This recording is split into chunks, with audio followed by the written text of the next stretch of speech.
So now ഇനി നമ്മൾ second മോഡ്യൂളിലേക്ക് പോവാണ്. So second module is about materials. നമ്മൾ മെറ്റീരിയൽസിനുമായി റിലേറ്റഡ് ആയിട്ടുള്ള കാര്യങ്ങളാണ് സെക്കൻഡ് മോഡ്യൂളിൽ നോക്കുന്നത്. അപ്പം നമ്മൾ ഓൾറെഡി നോക്കി മെറ്റീരിയൽസ് നമ്മൾ ഡയറക്റ്റ് മെറ്റീരിയൽസിനും ഇൻഡയറക്റ്റ് മെറ്റീരിയൽസിനും രണ്ടായിട്ട് ക്ലാസിഫൈ ചെയ്യാം. ഡയറക്റ്റ് മെറ്റീരിയൽ എന്താണെന്ന് നോക്കി. The material cost which can be identified with and allocated to cost centre or cost unit.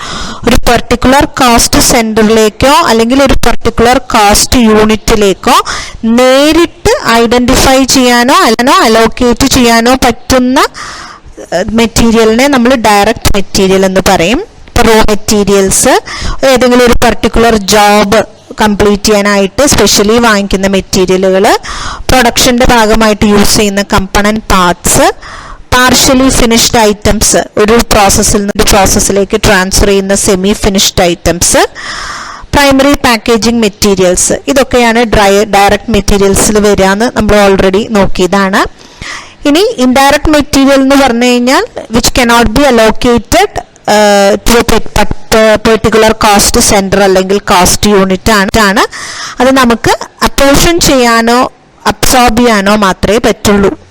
അപ്പം അതിൽ വരുന്നതാണ് ലൂബ്രിക്കേറ്റിംഗ് ഓയിൽ, കോട്ടൺ വേസ്റ്റ്, അതുപോലെ റിപ്പയർ മെയിൻ്റനൻസിന് യൂസ് ചെയ്യുന്ന മെറ്റീരിയലുകൾ, സർവീസ് ഡിപ്പാർട്ട്മെന്റ് യൂസ് ചെയ്യുന്ന മെറ്റീരിയൽ, കൺസ്യൂമബിൾസ് തുടങ്ങിയ കാര്യങ്ങൾ. So all those belong to indirect materials. ഇനി മെറ്റീരിയൽസിനോട് ചേർത്ത് വരുന്ന മറ്റൊരു വേർഡാണ് സ്റ്റോഴ്സ് അല്ലെങ്കിൽ ഇൻവെന്ററി.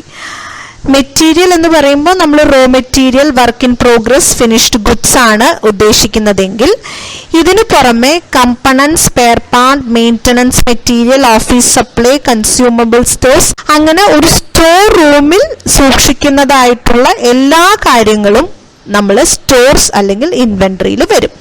സോ മെറ്റീരിയൽ എന്ന ചാപ്റ്റർ നോക്കുമ്പോൾ മെറ്റീരിയൽ എന്താണ്, സ്റ്റോർസ് അല്ലെങ്കിൽ ഇൻവെന്ററി എന്താണ്, ഇത് രണ്ടും നമ്മൾ നോക്കേണ്ടി വരും. മെറ്റീരിയൽ തന്നെ ഡയറക്റ്റ് ഇൻഡയറക്റ്റ് ഉണ്ട്. അതിൽ what is direct material, what is indirect material. So raw materials, work in progress, finished goods, plus component, spare part, maintenance material, office supplies, consumable stores. So everything that is been stored in an store room relating to manufacturing of a good, all that comes under stores അല്ലെങ്കിൽ inventory. So next ഉള്ളത് what do you mean by material control അല്ലെങ്കിൽ inventory control എന്നാണ്. അപ്പം നമുക്കറിയാം total കോസ്റ്റിൻ്റെ ഒരു major portion constitute ചെയ്യുന്നത് material cost ആണ്. സോ നമുക്കത് ഡെഫിനറ്റ് ആയിട്ടും എഫിഷ്യൻറ്റ് കൺട്രോളിൽ കൊണ്ടുവരാൻ പറ്റണം. അപ്പോൾ കോസ്റ്റ് ഓഫ് മെറ്റീരിയൽസ് റെഡ്യൂസ് ചെയ്യണമെങ്കിൽ യു വിൽ ഹാവ് ടു, അങ്ങനെ കോസ്റ്റ് ഓഫ് മെറ്റീരിയൽസ് റെഡ്യൂസ് ചെയ്താൽ അത് ultimate cost of production reduction വരും. സോ അങ്ങനെ വേണമെങ്കിൽ നമുക്ക് in one way or other you will have to control the consumption of the material. ആ ഒരു പ്രോസസ്സിനെയാണ് നമ്മൾ മെറ്റീരിയൽ കൺട്രോൾ എന്ന് പറയാം. So it's A systematic control over purchasing, storing and consumption of material so as to maintain a regular and timely supply of materials at the same time avoiding overstocking. എന്ന് വെച്ചാൽ ഒരു systematic method use ചെയ്ത് നമ്മൾ material control ചെയ്യാണ്. എന്തെല്ലാമാണ് മെറ്റീരിയലുമായി related ആയിട്ട് control ചെയ്യുന്നത്? Purchasing, storing, consumption. മെറ്റീരിയലിൻ്റെ പർച്ചേസിങ്, മെറ്റീരിയലിൻ്റെ സ്റ്റോറിങ്, മെറ്റീരിയലിൻ്റെ കൺസംഷൻ, ഇതാണ് നമ്മൾ കൺട്രോൾ ചെയ്യുന്നത്. എന്തിനു വേണ്ടിയിട്ടാണ്? So as to maintain a regular and timely supply of material.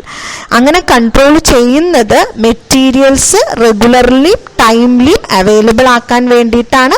പക്ഷെ at the same time over stocking avoid ചെയ്യുകയും വേണം.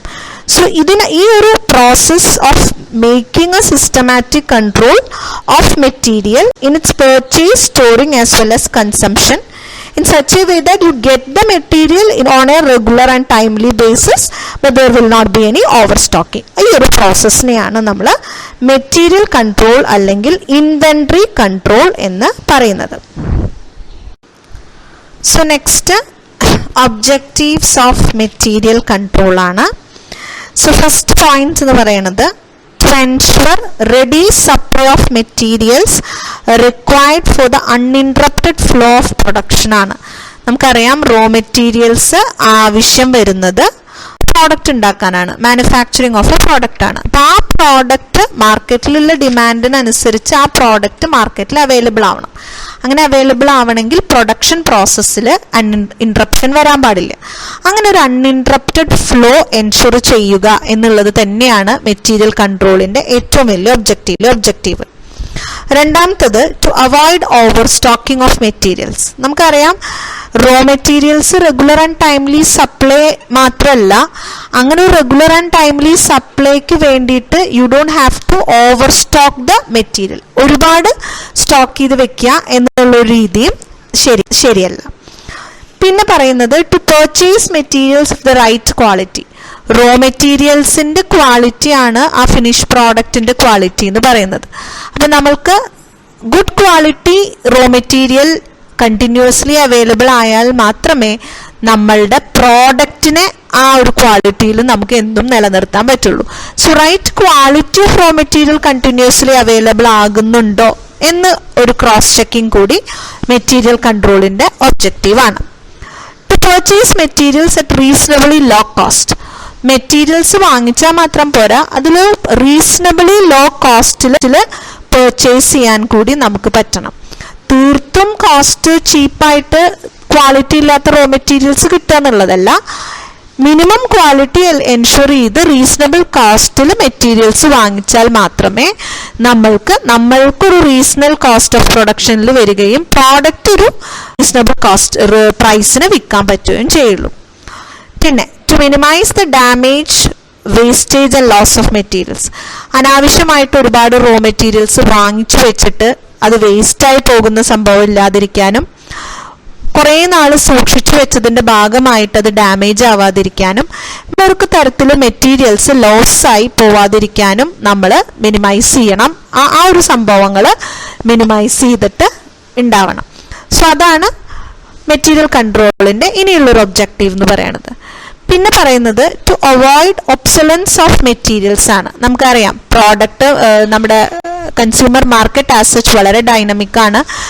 ആൾക്കാരുടെ കൺസ്യൂമേഴ്സിന്റെ നീഡ് മാറുന്നതനുസരിച്ച് may be you will have to make new products, innovations കൊണ്ടുവരേണ്ടി വരും, പുതിയ പ്രോഡക്ട്സ് ഉണ്ടാക്കേണ്ടി വരും. അപ്പോൾ ചിലപ്പോൾ മുമ്പ് ഉപയോഗിച്ച റോ മെറ്റീരിയൽസ് ആയിരിക്കില്ല പിന്നീട് നമ്മൾ ഉപയോഗിക്കേണ്ടി വരിക. അപ്പോൾ ആവശ്യത്തിൽ കൂടുതൽ ഒരു റോ മെറ്റീരിയൽ നമ്മൾ വാങ്ങി സൂക്ഷിച്ചാൽ ആ പ്രോഡക്റ്റ് നമ്മൾ ഉണ്ടാക്കണ്ട എന്നൊരു തീരുമാനം എടുത്താൽ ഇതൊക്കെ ഒബ്സലീറ്റ് ആയിപ്പോവും. സോ അങ്ങനെ ഒരു ചാൻസ് ഒരിക്കലും ഉണ്ടാവരുത്, അവോയ്ഡ് ചെയ്യുക.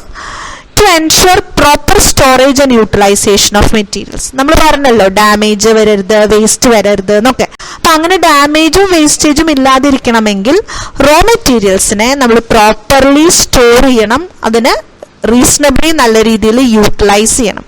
സോ അത് എൻഷുർ ചെയ്യുക, അത് നമ്മൾ എൻഷുർ ചെയ്യുക എന്നുള്ളതും മെറ്റീരിയൽ കൺട്രോളിൻ്റെ പാർട്ട് തന്നെയാണ്. Then you will have to keep record of material transaction. ഇത്ര മെറ്റീരിയൽസ് ഇന്ന ഡിപ്പാർട്ട്മെന്റിന് കൊടുത്തു, ഇത്ര മെറ്റീരിയൽ ഇന്ന ഡിപ്പാർട്ട്മെന്റിൽ നിന്ന് അവർ ബാക്കി തന്നു, അപ്പം ഇത്ര ഓർഡർ ക്വാണ്ടിറ്റി ഉണ്ട്, ഇതാണ് റീ ഓർഡർ ക്വാണ്ടിറ്റി. അങ്ങനെയുള്ള ഇൻവെന്ററി റിലേറ്റഡ് ആയിട്ടുള്ള കുറേ ഒരു ക്വാണ്ടിറ്റീസ് കുറേ ഡിസൈഡ് ചെയ്യാനുണ്ട്. അപ്പം ആ ഒരു ട്രാക്കിംഗ് പോസിബിൾ ആവണമെങ്കിൽ നമുക്ക് you have to keep record of material transaction. Last ആയിട്ട് to provide management with the latest information of material. നിലവിൽ എത്ര ക്വാണ്ടിറ്റി ഏതൊക്കെ മെറ്റീരിയൽസ് ഉണ്ട് എന്ന ഏറ്റവും ലേറ്റസ്റ്റ് ആയിട്ടുള്ളൊരു അപ്ഡേറ്റ് മാനേജ്മെന്റിന് പ്രൊവൈഡ് ചെയ്യാനും കൂടി ഈ ഒരു മെറ്റീരിയൽ കൺട്രോൾ എന്നുള്ള സംവിധാനം വഴി. നെക്സ്റ്റ് വരുന്നത് അഡ്വാൻറ്റേജസ് ഓഫ് മെറ്റീരിയൽ കൺട്രോൾ ആണ്. ഏറ്റവും വലിയ അഡ്വാൻറ്റേജ് എന്തായിരിക്കും? It makes available right quality of materials at right time. വേണ്ട സമയത്ത് വേണ്ട ക്വാളിറ്റിയിൽ മെറ്റീരിയൽസ് അവൈലബിൾ ആകും എന്നുള്ളത് തന്നെയാണ് മെറ്റീരിയൽ കൺട്രോളിൻ്റെ ഏറ്റവും വലിയ അഡ്വാൻറ്റേജ്. പിന്നെ നമ്മൾ ഒബ്ജക്റ്റീവിൽ പറഞ്ഞ പോലെ it avoids over stocking of materials. ഒരുപാട് മെറ്റീരിയൽസ് സ്റ്റോക്ക് ചെയ്ത് വെക്കുക അനാവശ്യമായിട്ട്, അതുവഴി നല്ലൊരു എമൗണ്ട് ഇൻവെൻട്രിയിൽ ബ്ലോക്ക് ആവുക തുടങ്ങിയ സംഭവങ്ങൾ ഒഴിവായി കിട്ടും. It reduces the investment in materials determining economic ordering quantity. നമ്മളിനി ഇതിൽ പഠിക്കും ഒരു അറ്റ് എ ടൈം ഓർഡർ ചെയ്യാൻ പറ്റുന്ന ഇക്കണോമിക് ക്വാണ്ടിറ്റി ഏതാണ്, EOQ എന്നൊരു ഫോർമുലയൊക്കെ ഉണ്ട്.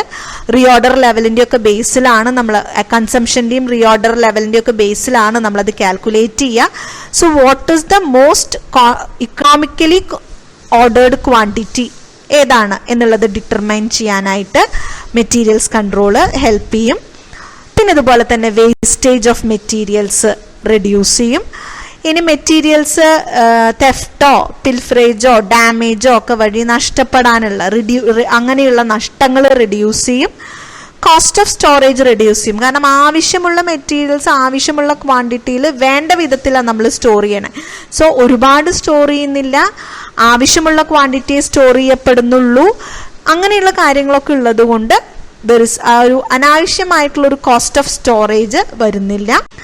It provides prompt information about stock of material. മെറ്റീരിയൽസിൻ്റെ സ്റ്റോക്കിനെ കുറിച്ചിട്ട് updated and prompt information provide ചെയ്യാനായിട്ട് എപ്പോഴും മാനേജ്മെൻറ്റിന് ഹെൽപ്പ് ചെയ്യുന്നുണ്ട് മെറ്റീരിയൽ കൺട്രോള്.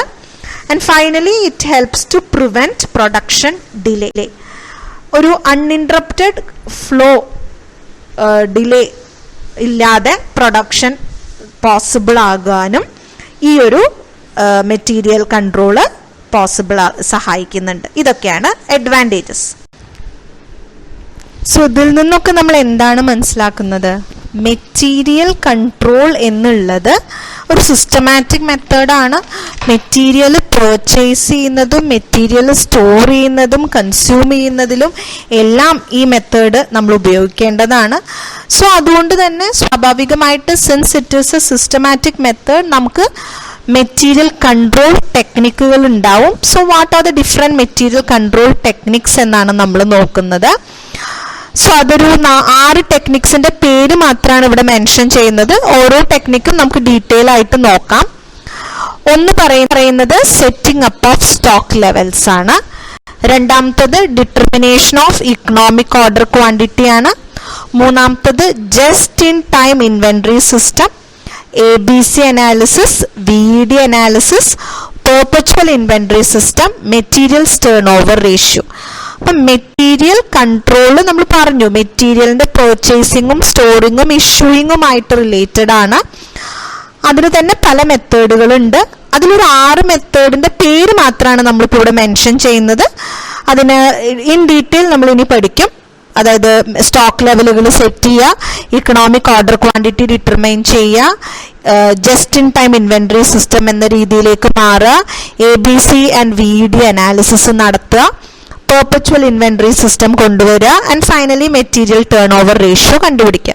സോ ഇത് ഫോർ ടൈം ബീങ് നമ്മൾ ഈ ടെക്നിക്കുകളുടെ പേര് മാത്രമേ പറയുന്നുള്ളൂ. ഇതുമായി റിലേറ്റഡ് ആയിട്ടുള്ള പ്രോബ്ലംസ് ഇൻക്ലൂഡ് ചെയ്തിട്ട് നമുക്ക് ഇനി ഈ വരുന്ന മോഡ്യൂളിൽ ബാക്കി നോക്കാനുണ്ട്. So for time being techniques എന്താണെന്ന് മാത്രം മനസ്സിലാക്കി വെക്കാം.